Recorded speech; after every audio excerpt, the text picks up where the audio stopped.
Toby, it was a pretty busy week for the Pirates last week, hosting our final meet of the year at in the Pine Bowl, and then traveling to Oregon, a few athletes.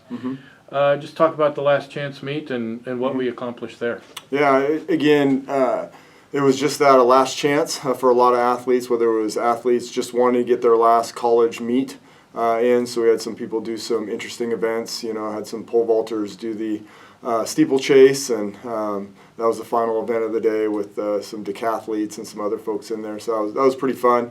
But overall, had some athletes that were trying to get some national marks, get out there and compete one last time or not one last time, but one additional time to try to better marks.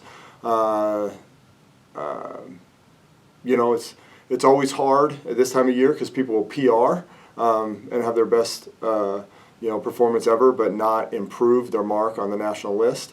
So that's always kind of rough. But yeah, it was a good meet. We had good competition, good weather, and then we rolled right into the weekend. Yeah, the weekend sent a few athletes down to Oregon for the Oregon Twilight, the Portland Twilight. To borrow a phrase from track and field, the bar's set pretty high in terms of what is a great mark at this time of year. Had some good marks, but just didn't improve on PRs or national qualifying. Yeah, the Oregon Twilight meet is always an interesting meet. It's on everybody's schedule in a way because, hey, you get to go to Hayward Field and compete. Weather's never great. Competition is okay. We send some people down there and they perform well, but sometimes they even win their event. And I don't know what it is with that venue, but we really haven't come away with anything from those meets over the years. And then we'll go to a different meet, in the past years, the same weekend over at Linfield, and we'll get marks that are national qualifying type marks. But yeah, we had some people compete, down in Portland as well, and same thing, got some good performances, but not great performances. So as we head into the last chance meet tomorrow at George Fox, who are you taking?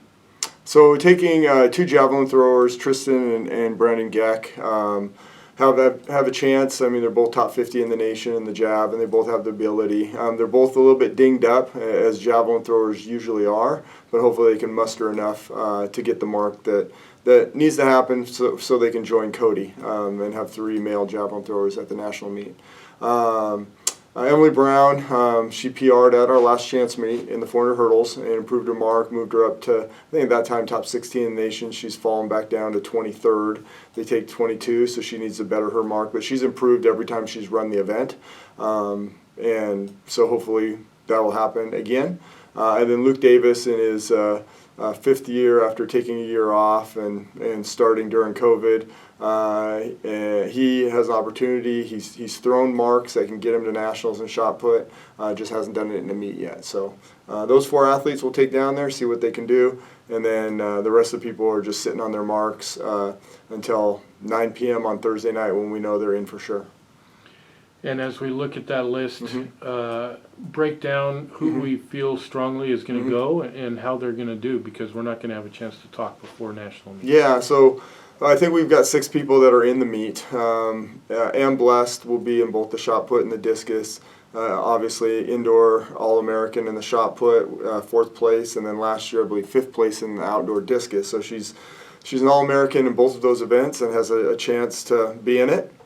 Not just to be an All-American, but potentially to win it, because anything can happen at nationals, as we've seen in the past. Maddie Carr, her first trip to nationals as a transfer from the community college in the shot put. Almost got there in the hammer as well, but we'll be going the shot put, and we'll be ranked in the top probably 15 in the nation. And again, top 18 are first team All-Americans, and top 8 are All-Americans, and then 9th to 16th are second team All-Americans. So she has a chance to be a second team, if not first team. Cody will return as the defending national champ in the jav, figuring out some technical things after he had some surgery this off season, and but he'll have an opportunity to defend that national championship. And then Devin Chelin in the javelin as well. In her freshman year last year, finished 12th in the nation, and will be going in ranked in probably top 15, 16, and so have a chance to move up and be an All-American. Then Eddie Vu in the discus. He's ranked, I think, top 6 right now, 7 in the nation. At one point, he was number 1 or 2, somewhere in there. So he could do very well after being a second-team All-American last year. And then Brianna Tira has jumped really well in the high jump, remains top 12 in the nation. And in the high jump, anything goes. I mean, you make your first attempt at a couple heights and you can be All-American pretty easily. So it all depends on, are you a person that makes bars on the first attempt, or does it take you your second or third attempt? And that could be the difference between, being an All-American or being 20th.